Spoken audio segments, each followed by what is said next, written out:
اللہ کے نبی صلی اللہ علیہ وسلم مدینہ میں تھے. حضرت عبد الرحمن بن عوف رضی اللہ تعالیٰ عنہ مدینہ جانے کے ارادے سے ایک اونٹ پر سوار اپنے بیوی کو پیچھے بٹھایا, اپنے بیٹے کو سامنے بٹھایا, ہاتھ میں تھوڑی مال کی پوٹلی لے کر کے مدینہ کی طرف چلے. جب جا رہے تھے راستے میں مشرکین نے روک لیا.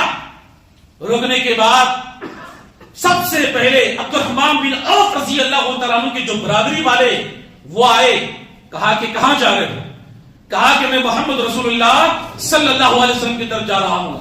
برادری والوں نے کہا جانا ہو تو جاؤ, یہ جو تمہاری بیوی ہے یہ ہمارے قبیلے کی ہے, ہم تمہیں اب تمہارے حوالے نہیں کر سکتے. سب سے پہلے میرے عزیز دوستوں بیوی چھین لے گی اور آگے بڑھے. عبد الرحمن بن عوف رضی اللہ تعالیٰ عنہ کے بڑے بھائی آئے. کہا کہ عبد الرحمن کہاں جا رہے ہو؟ کہا جانا ہو تو جاؤ, یہ جو تمہارا بیٹا ہے یہ ہمارا بھی خون ہے, ہم تمہیں اپنے ساتھ لے جانے کی اجازت نہیں دے سکتے. میرے عزیز دوستو بیٹا بھی چھین لیا گیا اور آگے گئے. گاؤں والوں نے اونٹلی چھین لی, مال کی پوٹلی بھی چھین لی, بیوی چھین لی گئی, بیٹا چھین لیا گیا, مال چھین لیا گیا, ساری چھین لی گئی.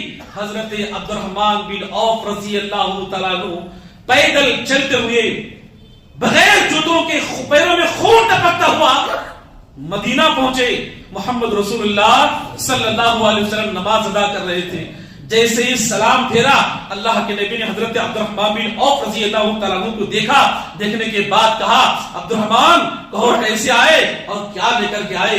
عبد الرحمن بن عوف رضی اللہ تعالیٰ عنہ کہتے ہیں اے اللہ کے رسول سب کچھ لٹا کر کے آیا ہوں, ایمان بچا کر کے آیا ہوں.